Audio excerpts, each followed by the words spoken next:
السلام عليكم، ازيكم يا حبايبي يا غاليين؟ يا رب تكونوا كلكم بخير. معاكم ميادة.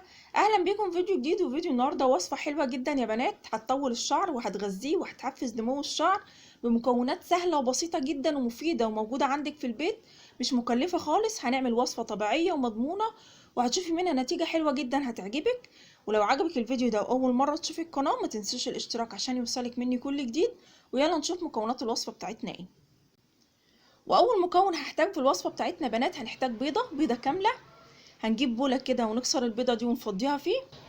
والبيض يا بنات بروتين طبيعي جدا للشعر، مفيد جدا لفروه الراس وبيغذي الشعر جدا. هنقلبه كويس جدا. وتاني مكون معايا يا بنات، هنحتاج معلقتين 2 من السكر، سكر الطعام الموجود عندنا في البيت، وده اكبر محفز لنمو الشعر. السكر يا حبايبي ماده طبيعيه مفيدة جدا لفروة الراس، كمان بتزيل الجلد الميت اللي في فروة الراس. وكمان لو بتعاني من زيوت في شعرك، اصحاب الشعر الدهني، حلو جدا ليكي. اعملي سيرش وتأكدي من الكلام اللي انا بقوله لك. وتالت مكون معايا يا بنات، هنحتاج معلقة من زيت اللوز الحلو، مفيد جدا للشعر. بس ممكن تستخدمي اي نوع زيت موجود عندك، ممكن تستخدمي زيت الخروع، زيت الجرجير، زيت الارجان، اي نوع زيت موجود عندك، او زيت زيتون. اي نوع زيت ممكن تستخدميه في الوصفة بتاعتنا دي.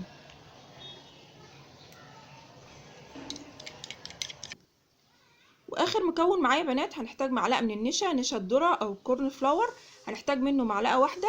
وهنقلب الوصفه بتاعتنا كلها على بعض. وصفه حلوه جدا يا بنات، بتحفز نمو الشعر وبتطوله بسرعه جدا.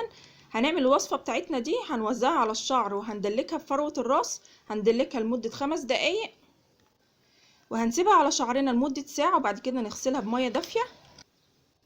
هنستخدم الوصفه بتاعتنا دي يا بنات مره واحده كل اسبوع، هتحفز لك نمو الشعر جدا وهتطوله بسرعه جدا. يا رب الوصفة تكون عجبتكم واستفدتوا منها، واستنوني ان شاء الله في فيديو جديد. مع السلامة، في رعاية الله وحفظه.